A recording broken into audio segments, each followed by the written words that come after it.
안녕하세요.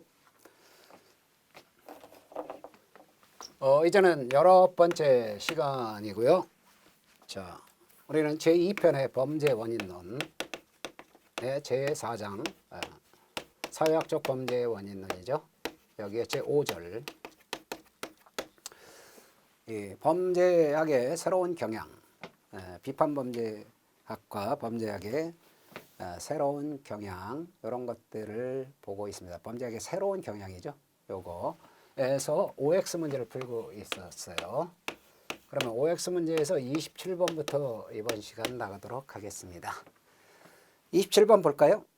아노미 이론, 이 머튼의 아노미 이론 있죠. 굉장히 중요한 이론입니다. 머튼의 아노미 이론에서는 범죄 원인이 뭐라 그랬어요? 아노미 상태가 범죄 원인이 된다는 겁니다. 무규범 상태를 얘기하는 거죠. 그러면 아노미 이론의 개인적 적응 양식 중 개인적 적응 양식 5가지가 있어요. 이걸 어떻게 암기하라고 했죠? 이건 암기해 두는 게 좋다고 그랬습니다. 머튼이죠. 동역의 도반, 이 5가지가 있다고요. 동역의 도반. 그러면 동조형, 여기에 혁신형 또는 개신형, 개혁형이라고 합니다. 의례형, 예범형이라고도 하고요. 도피형, 은둔형이라고도 하죠. 반역형, 혁명형이라고도 합니다. 또는 반항형이라고도 하죠. 네, 이렇게 이름을 갖다가 번역할 때요. 범죄학자들은 주로 있죠. 미국의 범죄사회학파, 이 사회학적 범죄 원인들은 주로 미국의 범죄사회학파 이론을 갖다 우리나라 학자분들이 이런 것들을 갖다가 번역해서 이걸 서술하고 있습니다. 그러면 번역을 하는 과정에서 이렇게 사람마다 다르게 쓰는 겁니다. 다르게 쓰는 거기 때문에 그 용어를 이게 지금 의례형 그러면 예범형이라고도 한다. 도피형은 은둔형이라고도 한다. 반역형은 반항형, 혁명형이라고도 한다.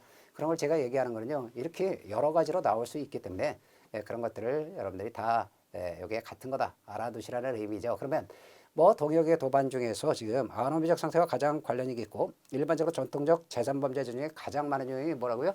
요걸 한번 혁신형, 두 번째 개혁형. 그런데요. 범죄자, 비범죄자 다 포함해서 가장 많은 유형은 뭐라고요? 동조하는 유형이에요. 이거는. 동조하는 유형. 그러니까 규범에 순응하는 거죠.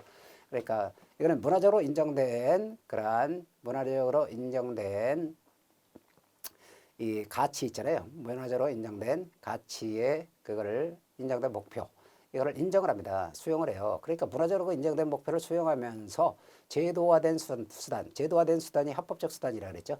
이것도 다 수용한단 말이에요. 그러니까 이 거의 모든 사람들은 일단 많은 사람들은 규범에 동조한다는 거죠. 그래서 범죄를 안 한다는 거예요. 비범죄자가 되는 겁니다. 그런데 범죄자 중에서 가장 많은 게 뭐라 그랬죠? 혁신형, 개혁형이라고 그랬어요.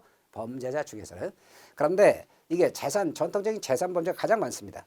혁신형에서. 그렇기 때문에 이 개혁형, 개신형이 범죄적 위험성이 가장 높아요. 이 적응 양식 4가지 중에서 이 동조형 빼놓고 나머지 중에서 이거는 범죄와 관련이 없는 거고요. 범죄와 관련이 있는 4가지 유형 중에서 가장 범죄와 관련성이 높은 게 바로 혁신형, 개혁형, 개신형이다. 그렇기 때문에 머튼은요, 혁신형을 가장 중시했습니다. 네, 그러면 27번은 여기서 퇴행형이다 그래서 틀렸죠? 네, 퇴행형이 아니라 혁신형, 개신형입니다. 28번 혁명형이 요거라고요. 반역형, 혁명형, 반항형.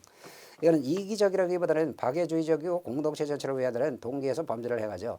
그러면 혁명형, 반항형 뭐에 많아요? 정치범, 확신범에 가장 많습니다. 그렇기 때문에 이건 이기적이라기보다는 박애주의적이고 공동체 전체를 위한다는 동기에서 범죄를 행하죠. 그래서 따라서 이들의 범죄는 개인의 목적 달성을 지향하고 있는 것은 아니다 하는 겁니다.